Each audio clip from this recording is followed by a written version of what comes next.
Hello and welcome to Vantage Israel Edition. The war continues here, and so do the sirens and rocket strikes. And I must tell you, it's pretty unsettling when those sirens go off. It's your signal to take cover. Here in the cities, that often means bomb shelters. Most houses and establishments have a bomb shelter in Israel, a sort of underground bunker. Today, we visited this vast network. Stay tuned for that ground report. In Gaza, though, there is no such cover. Israeli strikes continue to pound Hamas targets. Medical supplies are running low. We're also hearing that Gaza's only power plant has shut down, so no electricity. The people of Gaza say there is nowhere to go for them. Meanwhile, a new threat is emerging to the north. Hezbollah is striking Israeli positions. Shots were also fired from Syria. Could this be the start of a multi-front war then? We'll discuss on the show tonight. While Israel's allies are rallying behind them, in some corners of the world there is support for Hamas. Apparently, brutal terrorism is not enough to sway these people.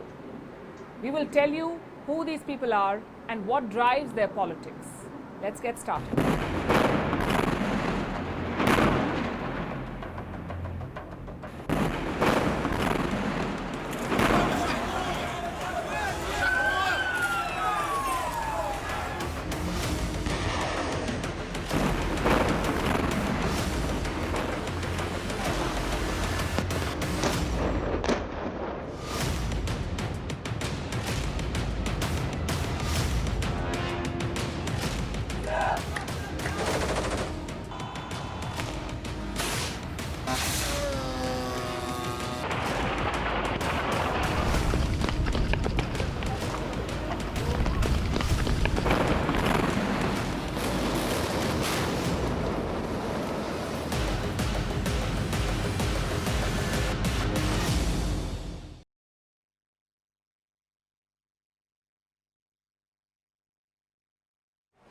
It's day 5 of the Israel-Hamas war, and status report, a lot more escalation. That is the big headline. A lot of escalation. The death toll is now increasing rapidly. It was around 1,600 yesterday. It is now more than 2,100. 2,100 people dead. Israel has put its death toll at more than 1,200. Over in Gaza, it's more than 900. And chances are this will keep increasing. This morning, Gaza woke up to more airstrikes. The Israeli Air Force struck 200 targets in Gaza City, 200 Hamas targets. And they're not done yet, far from it. All of these strikes could be building up to the most important operation, a ground invasion of Gaza. According to the Defense Minister of Israel, preparations are on. Listen to this. We started the offensive from the air. Later on, we will also come from the ground. We've been controlling the area since day 2 and we are on the offensive. It will only intensify. Yesterday we told you about Israel's unity government. Talks were on between the ruling coalition and the opposition. They are now in agreement, which means Israel will have an emergency unity government, and that's more insurance for Prime Minister Netanyahu, more political capital to escalate. He has that backing. So do not expect a let-up in this war. And what's the other side doing? Well, Hamas did launch some rocket attacks yesterday. They struck the southern city of Ashkelon in Israel. But the big picture is clear. Hamas cannot sustain this war. It is exactly how the Israeli Prime Minister put it. Hamas may have started the war, but now Israel will end it. The question is, at what cost? The situation in Gaza is getting worse. A total siege has been imposed there. No food, no fuel, no water. Gaza has just one power plant. Reports say it has stopped working, which means no electricity either. For hospitals, for shelters, and for refugee camps, no power. Israel has already asked Palestinians to flee Gaza. Just one problem, though. They have nowhere to go. You can't go to the Israeli border. So the only option for them is the Egyptian side, the Rafah border crossing, which opens into Egypt. Now, only 400 people are allowed to cross this border every day. And even that is tough now. The pictures can be heartbreaking, like this one. It shows a father comforting his daughters. Their bodies are covered in dust and blood. And this is the reality of war, the fallout of Hamas's barbaric and thoughtless attack. Children are now playing with these. Where should they sleep? These are our mattresses, pillows. What is that? Where are we living? This is not a life. We are living surrounded by rubble. Gaza is destroyed. Everything is destroyed. There are calls to create an evacuation corridor now, sort of like an exit route from Gaza. The United States is mediating this effort. Israel and Egypt are also involved, but time is of the essence here because the next stage could be worse, and Hamas knows this. If Israel throws its might at Gaza, it's game over for them. They cannot withstand it. So Hamas is now appealing for help, and they're asking Arab nations to join the fight. I call upon the surrounding countries, Jordan, Syria, Lebanon, and Egypt, all of its sons and daughters, officially and popularly, your duty is bigger because you are closer to Palestine. Some have responded, like Syria and the Hezbollah in Lebanon. The Hezbollah have fired precision rockets into Israel in the north. They've also used anti-tank rounds, and in response, Israel is shelling southern Lebanon. It's a very volatile situation right now. At least 3 Israeli soldiers have been killed at the northern border. On the other side, around 8 Lebanese militants have been killed.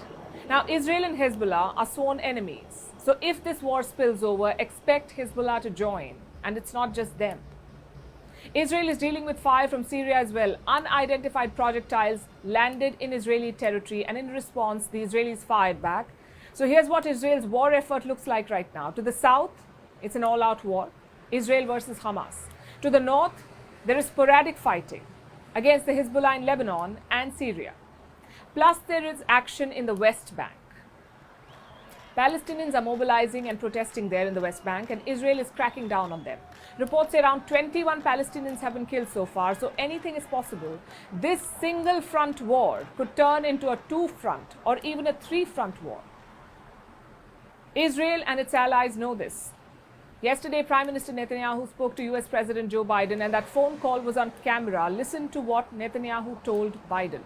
We had hundreds massacred, families wiped out in their beds in their homes, women brutally raped and murdered, over 100 kidnapped, including children. And since we last spoke, the extent of this evil, it's only gotten worse. They took dozens of children, bound them up, burned them, and executed them. They beheaded soldiers. That was the brutality of Hamas's attack. Families killed in their beds, children abducted and executed, and soldiers beheaded. It was violence and brutality beyond imagination. President Biden realizes this. He's had his differences with Netanyahu in the past, but now he's supporting the Israeli leader. In this moment, we must be crystal clear.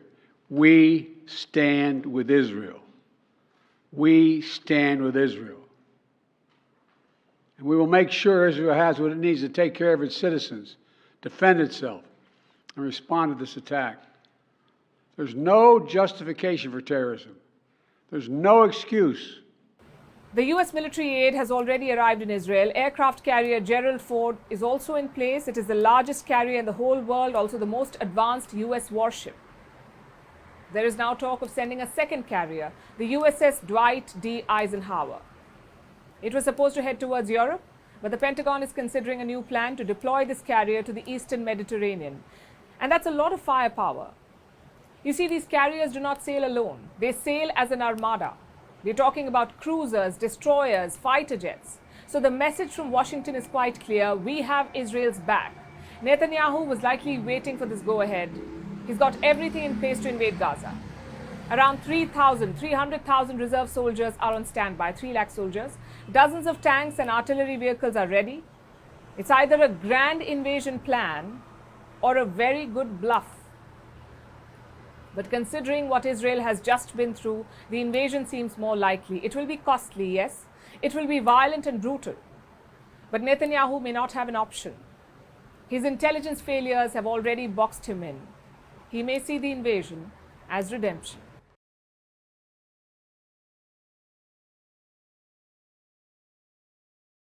Let's start our next story with some pictures. Pictures and videos that have gone viral. The first one is of a supposed Hamas attack. It was shared widely on social media. People called it an air assault on Israel. Turned out it was footage from a video game. The second video is this one. It's a video from TikTok. It shows paragliders crossing a boundary. Social media called it the visuals of the Hamas attack. Turned out the visuals were from Egypt, and they were shot sometime last year. But in the last few days, These pictures have been shared more than 900,000 times. The third video is of a rocket attack. It shows a salvo of rockets being fired. Social media claims these are Hamas rockets. They say the rockets are being fired at Tel Aviv. The video turned out to be an old one, and it wasn't even from Gaza. It was from Syria a few years ago. The fourth and last piece is from the world of football. And this one's been widely shared. Here is what it claims. Football superstar Ronaldo is holding a Palestinian flag, and he's showing solidarity with Palestine. The truth is, this isn't even Ronaldo. This is a photo of a Moroccan footballer. He's called Jawad El Yamik. And this is a photo from last year. It was taken during the 2022 World Cup. So I've shown you 4 examples. I could come up with many more, but you get the idea. Fake news is more rampant than bomb sirens in Israel and more damaging than the missiles landing on Gaza.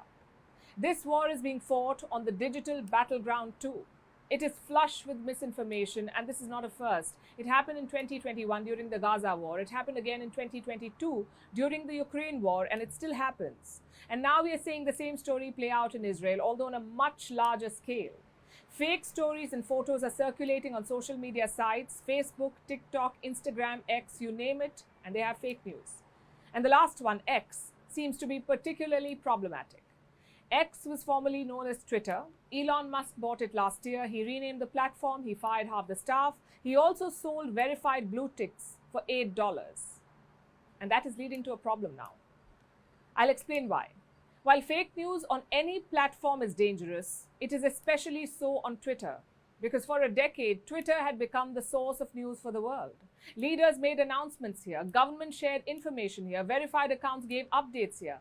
You trusted that blue check mark on Twitter. Twitter gave you access to real-time information anywhere in the world. It promoted posts of journalists and fact-checkers. But all of that has changed now. You can buy verification.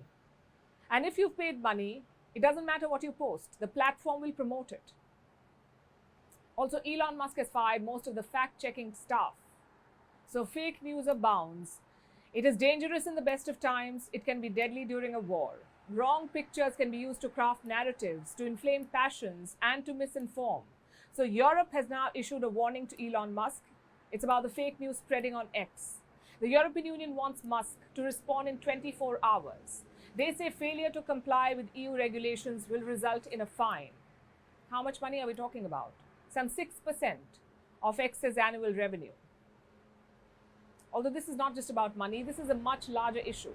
Fake news spreads fast, faster than facts. Misinformation can travel across the globe in seconds, and social media platforms have a responsibility here to actively remove fake news.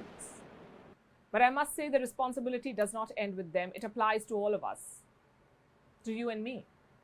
So think before you believe, verify before you share, before you hit that forward button. Because your actions have consequences, and when there's a war, those consequences are often grave. Remember, as technology evolves, so does the war for truth.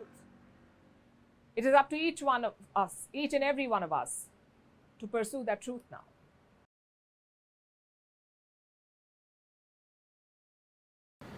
Do you know what's a kibbutz? I ask because you may have seen this word in many recent headlines. A kibbutz is a type of settlement that is unique to Israel. The word in Hebrew means gathering or cluster. Originally, it was like a farm.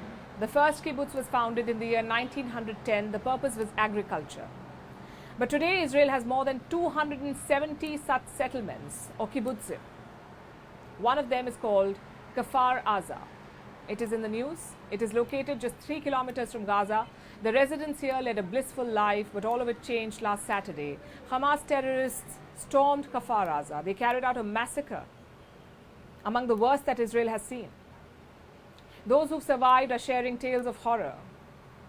Here's a report, and I must warn you, it can be disturbing. We advise viewer discretion.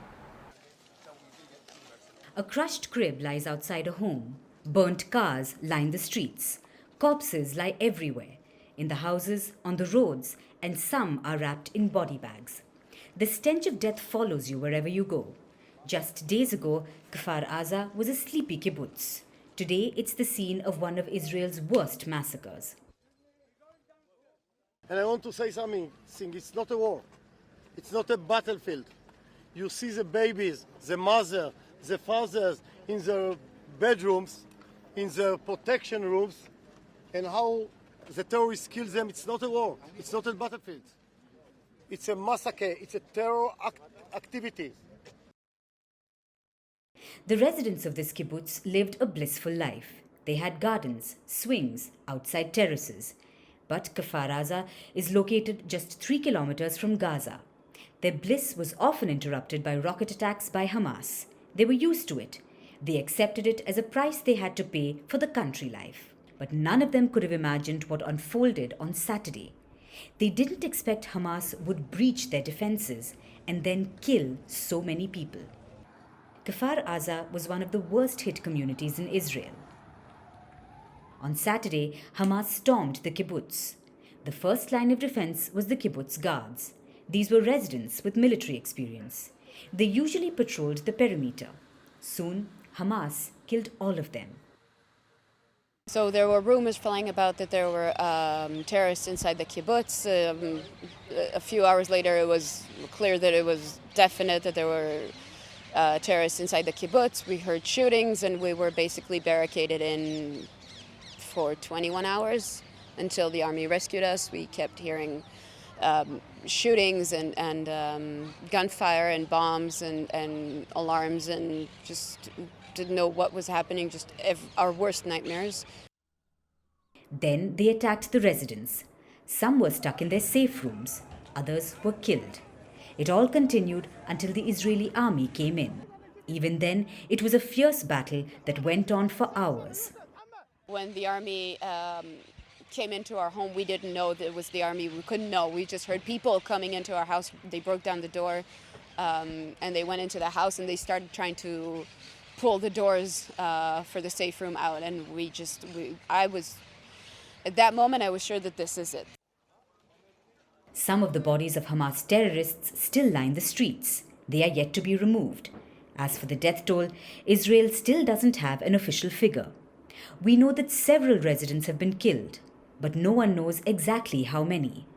Israeli soldiers are still searching the area for explosives. Most of them were students with small families, 2 children, 1 children, or students. Average ages are between 18 to 25.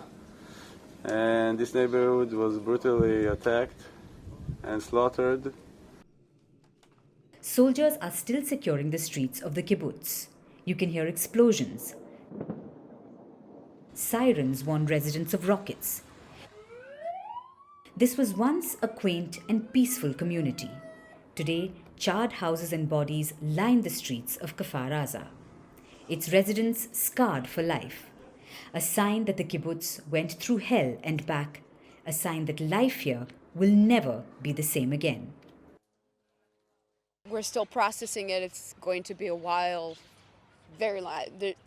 There's no going back from this. How can we go back to live in that beautiful place when we know what happened there and all the people that we knew, that we saw on the pavements every day going from the kindergarten and back? Then how can we just keep going on like nothing ever happened?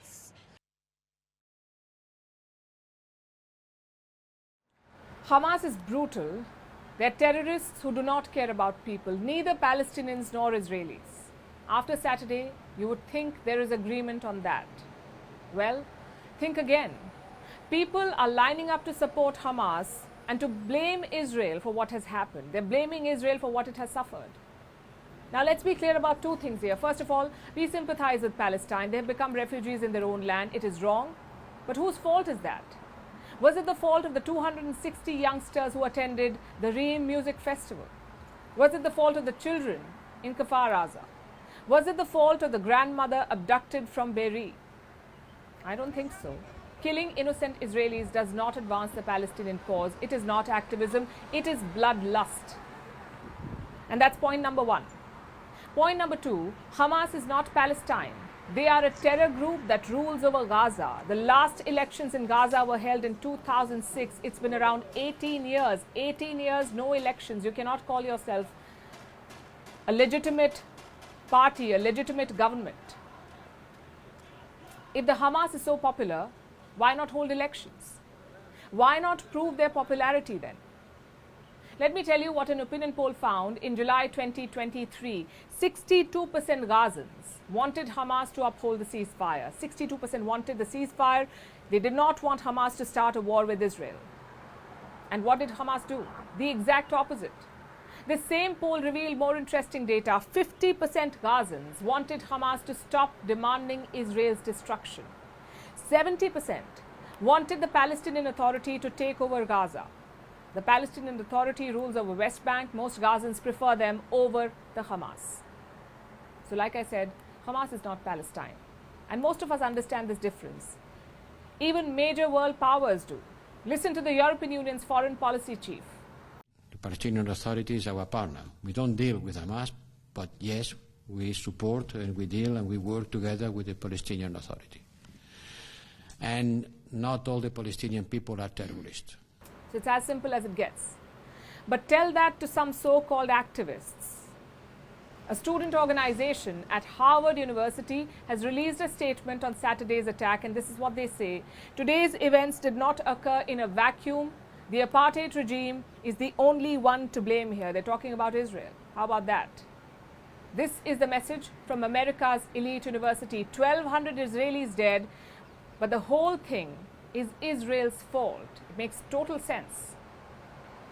You also have pro-Palestinian rallies across the world. Nothing wrong with that. Everyone is free to organize rallies or protest. But look at what's happening at these events.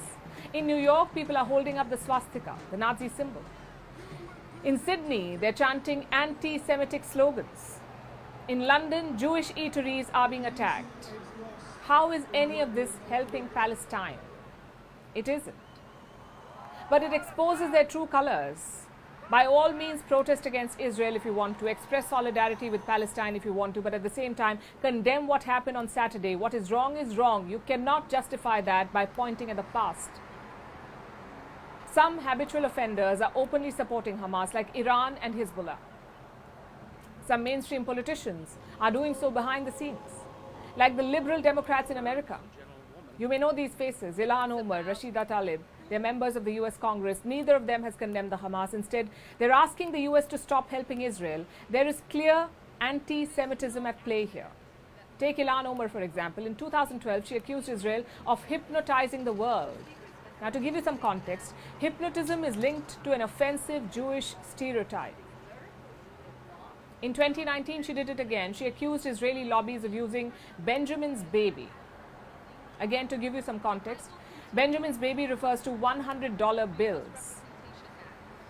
And Omar was confronted about this. She said she was not aware of the stereotype around Jews and money. How believable. My point is a simple one. You can support Palestine without celebrating the murder of innocent people in Israel. But I guess that's too much to ask. Similar things are happening in India's neighborhood as well. Take a look at these pictures. In Pakistan, Israeli flags are being burnt. Some Pakistanis are praising the Hamas attack. They're calling it historic. Rallies were held in Bangladesh as well. Thousands marched with Palestinian flags. They demanded an end to Israeli airstrikes. Protests were also held in Muslim-majority Indonesia. And all of this is political support. Let's look at monetary support. Where does the financial help from Hamas come from? For Hamas come from? Where do they get their money? A number of places, like taxes, for example. That is one source of their income. Hamas collects tax on goods imported from Egypt.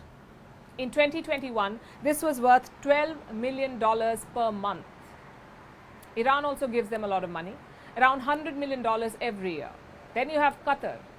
Their total financial assistance to Gaza stands at $1.8 billion. Their annual aid is $360 million. That's a lot of money. Do you know who handles this money? The Hamas does. There are reports of Hamas holding on to this money, of diverting these aid funds. This money was meant for Palestinians, for their progress, for their welfare. But who uses it? The Hamas does. So cutting off funds is a top priority because you need money to carry out the kind of attack they did on Saturday. You need money to fire thousands of rockets. Does that mean that aid should be totally cut off? That's not what we are saying. Most Palestinians, including in Gaza, live on aid. If you cut that off, people will starve to death. But blank checks should end.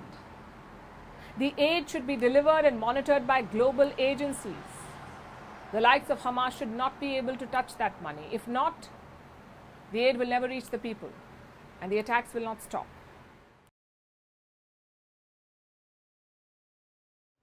Now, we mentioned the supporters of Hamas, the likes of Qatar, Iran, the Hezbollah. But in the 1960s and 70s, this list included one more country. Do you know which country that was? Israel. I know it sounds surprising, but it is true. Many experts say Hamas is Israel's creation, and I'll explain why they say this. Gaza was not always under Hamas rule. Until 1966, Gaza was ruled by Egypt. Back then, there was no place for radical Islamists. Some of them were executed by Egypt. But in 1967, Gaza changed hands. The Arab-Israeli war was fought that year. Israel gained control of Gaza, and there they encountered a wheelchair-bound Islamist. His name was Sheikh Ahmed Yassin. He would go on to found the Hamas. But in 1967, Israel did not make much of this man. They thought he was just interested in running schools and hospitals, sort of like a charity worker. That's how they saw him. And they did like one thing about him. Sheikh Yassin hated the PLO. The PLO is the Palestinian Liberation Organization, and the PLO was a coalition. They officially represented the Palestinian people, and back then the PLO was led by this man, Yasser Arafat. Israel could not stand the PLO and Yasser Arafat. Their charter called for the destruction of Israel. They also carried out attacks and hijackings. So Israel wanted to weaken the PLO. Enter Sheikh Yassin. He too could not stand the PLO, but his reasons were very different. While Arafat claimed to be secular and nationalist, Yassin was not. He was an Islamist. So the classic equation was at play here. Your enemy's enemy is your friend. And so Israel helped Yassin and company. What happened next is detailed by a former Israeli official. Yassin had created a group called Mujama. Israel recognized it. They recognized that group, and that too as a charitable group. They also allowed him to create the Islamic University of Gaza. Today, it is considered a hotbed of radicalism. In fact, Israel attacked the same university today. They called it an important Hamas military center. So when did Israel realize its mistake? When it was too late. In 1984, Israel arrested Yassin. He was found storing weapons. That should have been a red flag, but Israel ignored it. They considered him to be the lesser threat. So the next year, Yassin walked out of jail. And in 1987, he formed Hamas. The setting was perfect for him because 1987 was also when the first Intifada started. It's a major Palestinian uprising. He used those sentiments to try and gain popularity, and by the 1990s, he succeeded. The PLO had signed deals with Israel. They tweaked their charter to recognize the country of Israel. They also dropped the demand for Israel's destruction. Now, some Palestinians were not happy with all of this. They said the PLO was going soft on Israel. And who quoted these people? The Hamas did. By then, Hamas was organizing attacks on Israel, killing Israeli soldiers. Many former officials have expressed regret for this. One Israeli commander admitted to funding Hamas himself. Imagine that. Israeli taxpayers giving money to Hamas. It was a gross miscalculation, one that is now costing Israel. Yassin himself was killed in 2004 in an Israeli airstrike, but his organization was very strong by then. Hamas came to dominate the Gaza Strip, and in 2007, they took total control. We've talked about Israel's intelligence failures leading up to Saturday's attack.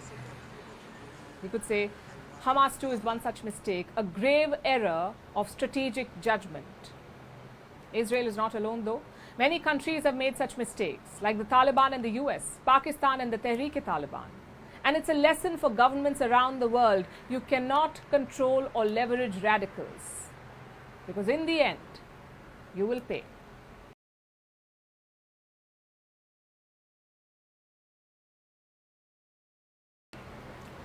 We've told you about the war, we've told you about the death toll, we've also told you about the citizens. But what about the foreigners that are stuck in Israel? What happens to them now? Can they still leave? Well, for now, most airlines have cancelled their flights to Israel. This includes the likes of Virgin Atlantic, Air France, Lufthansa, Emirates, United Airlines, Delta Airlines, and American Airlines. Basically, a third of all flights to Tel Aviv have been cancelled. The ones that are flying are full of two kinds of people, journalists and reservists. I think we were very well prepared in the army after 3 years of military service. I saw a lot of stuff. I think I'm ready for war. God is with us and everything will be fine. So the reservists are flying back into the country. They want to fight the war that Israel is now fighting. But foreigners want out. And many of them are pleading for help. Their home countries have responded. They're scrambling to rescue their citizens, aka evacuations. Canada has about 1,000 citizens in Israel. It's a very small number, and Canada is sending its military aircraft to rescue them. Then there are about 4,500 Germans in Israel. They too will be evacuated. Hungary evacuated some 215 people. Albania has rescued 40 of its nationals. Mexico is flying 300 of its citizens back home. 192 South Koreans have flown out of Tel Aviv. More citizens are expected to be evacuated in the coming days. We were on the beach at first. Then we had to hide, run as fast as possible. Then at the hotel, we were caught by sirens and an attack again and had to shelter in a bunker. But not all countries plan to evacuate citizens. And this list, the second list, includes the likes of the UK and the United States. Now, there is no exact number of how many American citizens live in Israel. In 2021, the figure was around 200,000. That's around 2.2% of the Israeli population, Americans. 14 of them have been killed by Hamas in Saturday's attack. Several others have been taken hostage. The UK too has more than 60,000 British nationals in Israel and Gaza. More than 10 of them are dead. A bigger number, we are told, has been taken hostage. Now, these countries, the US and the UK, are usually the first ones to issue advisories and to evacuate their people. But in this case, they have not announced any emergency operations, perhaps in a show of solidarity with Israel. Same with India, no evacuations yet. India has about 18,000 citizens in Israel. That's a small number, and these are primarily caregivers, students and workers. There are no plans to evacuate them yet. But the government of India has issued an advisory. If you are in Israel, the advice is to stay vigilant. Plus, there is a 24/7 emergency helpline. We will flash the number on the screen. This is the number you can contact if you need assistance. If you're an Indian, you need assistance in Israel, call this number. Meanwhile, several foreign nationals are also being held captive by Hamas. There are no details of their whereabouts. Most of them are believed to be in Gaza. Their families have lost contact with them. Some have identified relatives from videos on social media. Others are still waiting for concrete information. But right now, their governments do not know very much. So the situation is still tense and volatile, and it will impact the whole world in more ways than one. Remember, we are talking about an escalating conflict in West Asia. Even though Israel is not an oil-producing or oil-supplying country, this conflict is spilling over, and it will have a direct bearing on the oil market. Right after the attack on Saturday, oil prices surged about 4%. It has since shrugged off those gains. Gold prices too have gone up by 1%, but generally market reaction has been muted. And that said, industry experts are still on the edge. That's because no one knows how long this war will go on or what shape it will take. Will there be an oil supply disruption or a wider conflict in West Asia?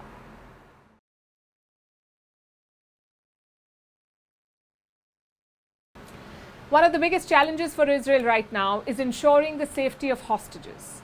Hamas has taken some 100 Israeli citizens and some foreigners. It's a harrowing time for their families. They're putting pressure on the government to ensure their release. And Hamas knows this. They're releasing videos on social media, videos that show Israelis in captivity. We've been talking to many such families who are awaiting news of their loved ones. Needless to say, they're in shock, unable to articulate their anguish. Here's what they told us. This is Moran. She is an Israeli woman, an animal lover. She designs jewelry. For weeks, she was looking forward to the Supernova Festival, the music festival held in southern Israel last Saturday. She was excited to attend it, and she was setting up her jewelry store there. Her family was proud, but on the day of the festival, the excitement vanished. While she was there, things took a cruel turn. Around 8:30 a.m., Moran called her mother. She said she and her friends were being shot at. They were running to save themselves. That was the last time Moran's mother spoke to her. The next time her mother saw her, she was in a TikTok video. She was in captivity. She was kidnapped by Hamas. It doesn't leave you. The fact that Moran is somewhere, we don't know what's going on with her. It doesn't sound good. We know that she was kidnapped. Yeah, we know that she was kidnapped. She's being held. It's frightening. To see his parents, that devastated. To see our parents is heartbreaking. My parents are devastated from all this event. Me and my friends and family, we still holding on together. We still have faith that she's alive. We want her to come back home. Supernova was like any other music festival. About 4,000 young people had gathered. They were dancing at dawn. But above their heads, black clouds were gathering. Perhaps an indication of what was to come. In the hours that followed, Hamas fired thousands of rockets into Israel, and armed terrorists stormed the festival, which quickly turned into a massacre. This became one of the first and worst hit zones. The slaughter was captured on camera. 260 people were killed at the festival and lost their lives. Not just that, when the festival became a war zone, many people were taken hostage, including Moran. And for her and about 140 others, the nightmare continues. One of the most harrowing videos to emerge is that of Noa Argamani. She was attending the festival, but during the attack, she was abducted by Hamas. She was seen being bundled onto the back of a motorcycle. She was crying and screaming, reaching out to her partner, but all he could do was watch. Both are still in captivity. What can I say? My whole life since she was born, I have done my best to protect and to hug her and to support and love her. And now, in this difficult moment, to at least encourage her. I couldn't say anything to tell her something. Noah, cheer up. I saw her boyfriend crying. What difficult days. Difficult days. The helplessness is pervasive and the grief is overwhelming. What do you do when your children, your loved ones, are taken away by terrorists? Parents of the abducted Israelis are desperate. They're pleading for information, much like Moran's family. Time goes by, day by day, with no more information. We just said we stop finding any more clues. We don't know what's happening. We're just hoping. We're just asking people to help. That's what we're doing with her. We want her back home. And Yuri David, whose daughters were abducted by Hamas. Talking to them on the phone, I told them, lay down with your face to the ground, with your faces one next to the other, hold your hands together, don't even breathe, stop breathing. It was not easy. It was something like 30 minutes that I was with them on the phone, until I heard 4 breaths like that, and after that, she didn't answer me anymore. I'm asking for the whole world to see what I'm going through. So far, of about 150 hostages, most are civilians. Hamas has threatened to execute them one by one and videotape the killings. Each time an Israeli airstrike hits Gazans in their homes, this cruelty is unprecedented, and it's become Israel's biggest dilemma. It took also a while to Israel to know who is hostage and who is not. Most of the people that kidnapped, we know it through the social media. I mean, Hamas took videos of everything they did and they posted it. That's how us and all over Israel, we knew who is hosted and who is not, because we saw how they kidnapped us. The country has not openly declared a plan to rescue the hostages yet, but it claims to have identified most of those abducted. It's begun notifying the families. The fate of the hostages is still unclear. In the meantime, Israeli families have created their own informal groups. They are publicizing details about their abducted relatives and asking for international help. We really need international help. We really need international help in order to bring Moran home. We really need help in order to make it as important for the leaders as it is for us, because she's worth it. These distraught families are living on a prayer and the hope that they will get to see their sons, daughters and siblings once again.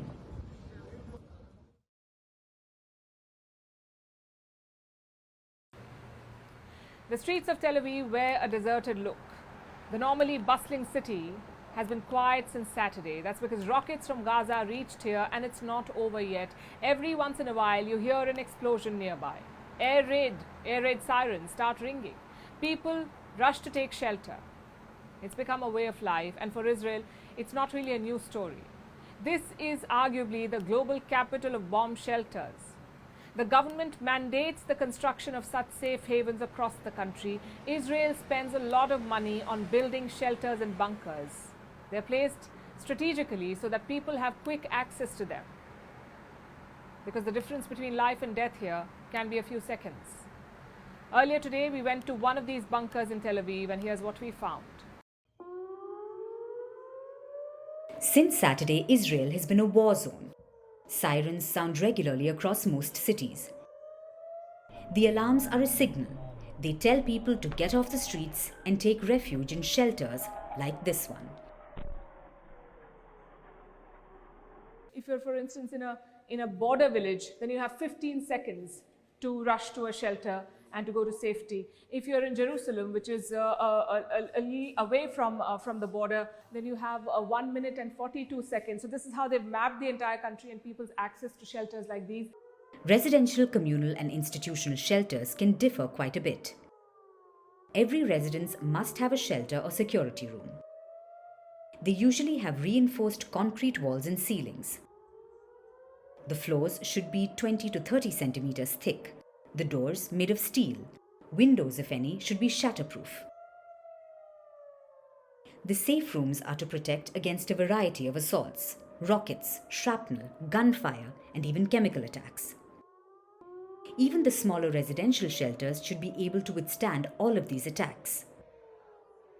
However, communal and institutional shelters are usually better for defense. That's why many people have chosen to live in the bigger shelters since Saturday. We're staying here in shelter for a few days from Saturday, and we're sleeping here with the kids, the families here. We're all in a big anxiety, so we're staying here and hoping for the best. The communal and institutional shelters are also located at key junctions, places where people can get to within seconds. The public shelters are better equipped than the residential ones. The goal of a residential shelter is to weather out a small, sudden attack. They aren't meant for long-term refuge. Many don't have toilets and rations are limited. Communal and institutional shelters are more suited for longer sanctuary. This one is a public shelter. It is very well equipped, as you can see. There is proper air conditioning. This is a big AC. This is some equipment that we are told that purifies the air in the event of a chemical attack. And if too many people are gathered here, the capacity of this shelter, we're told, is 200 people. So when all these people are here underground, then you need air purification, and they have a mechanism for that. They also have a Wi-Fi installed here, and emergency lights, so all the basic necessities are taken care of. And this is the second floor of the shelter. Above this, you have public utilities, you have washrooms, so people can come here, and this is a residential area. This is underneath a school, we understand. So a lot of people living here. This is in central Tel Aviv, and shelters like these, at least 240 such shelters have been built in this city alone. The 240 shelters in Tel Aviv have seen high footfalls this week. They've also seen a spirit of defiance and of hope.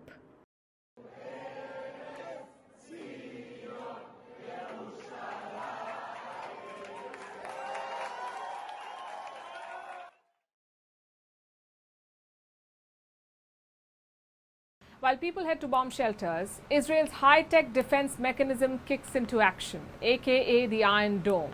Now, the name is symbolic. It is not an actual dome or an umbrella or anything of the sort. The Iron Dome is Israel's homegrown missile defense system. It was reportedly conceived in the year 2005 and rapidly developed after the 2006 war, the war between Israel and Hezbollah in 2006. Back then, thousands of rockets were launched at Israel from Lebanon, and they caused massive damage to Israeli infrastructure. So Israeli firms began working full steam on the Iron Dome with some help from the US. And by the year 2011, the first battery was deployed. Today, there are 10 Iron Dome systems protecting Israel. Our next report tells you how they work.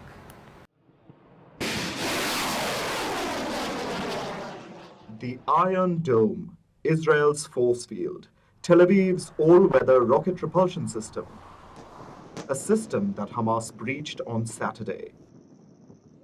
A lot has been said about the Iron Dome, about its successes and recent failures. We'll get to that too. But before that, do you know how it actually works? The visuals you're seeing right now are of just 1/3 of the Iron Dome. This is the missile battery. It's stage 3 of the Iron Dome's defensive operation. To understand how the system works, let's look at the big picture. Whenever a rocket or missile or even a drone is launched at Israel, the first step to counter it is, of course, detection. The incoming aerial threat is identified and tracked by stage 1 of the Iron Dome, the detection and tracking radar, the ELM-2084. This is a 3D AESA MMR. For those not fluent in military speak, 3D here means three-dimensional radar, AESA stands for Active Electronically Scanned Array, and MMR means Multi-Mission Radar.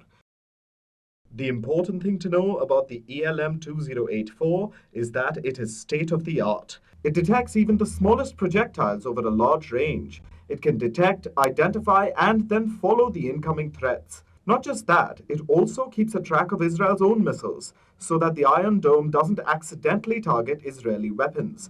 So effectively, stage 1 of the Iron Dome is this radar, which works as its eyes. Stage 2 is its brain, the Iron Dome's battle management control. From the outside, it looks like a shed, but this shed houses serious computational power. The battle management system processes the information being sent by the radar. It calculates the trajectory of the incoming projectiles. It sees where the strike will take place, and then it makes a judgment call. It chooses which incoming projectiles to target and which to ignore. And it sends this information to stage 3 of the Iron Dome, the missile battery. An Iron Dome battery contains 3 or 4 missile launchers. Look at this launcher up close. Do you see the X marks? 5 columns and 4 rows of them. Behind them are the missiles.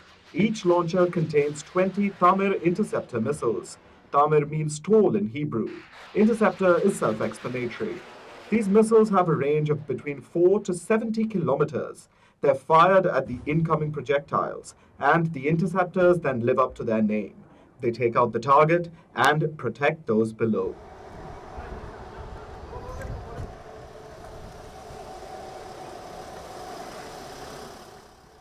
We mentioned that the interceptors have a range of about 70 kilometers. This is in all directions from the missile battery. Using your high school geometry, you can see how this forms a half sphere of defense, a defensive dome centered at the battery. The Iron Dome system has been in service since 2011. That's when the first battery was set up. By now, Israel has 10 in total. The plan was to put up 15 batteries, but that was before this week's events. Now, who knows how many Iron Domes will be set up? You see, for all that's been said about its failure this week, the Iron Dome is still an excellent system. It has a 90% success rate while taking down enemy projectiles. This time, it just got overwhelmed. There were too many incoming rockets and not enough interceptors to bring them all down. That doesn't mean the Iron Dome failed. The 10 batteries did all they could. Israel just needs more batteries. Now, the Iron Dome isn't cheap. Back in 2013, it cost about $50 million to set up one battery. With upgrades and inflation, it'll cost more now. But it's needed now more than ever. Saturday's attack has changed the face of West Asia. Israel will need to set up more Iron Domes to keep its civilians safe in the months to come.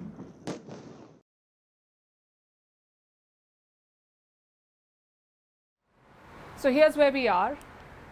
It's day 5 of the war between Israel and Hamas. Here in Tel Aviv, we've heard sirens going on and off in the day. And like any other conflict, it is the children who are suffering the most in this one too, no matter which side they're on. So before we leave you today, here are some images that show the devastating toll on the young caught in this conflict. That's all we have for you on this episode of Vantage. Make sure you tune in tomorrow. We will bring you more updates from Ground Zero. Thanks for watching.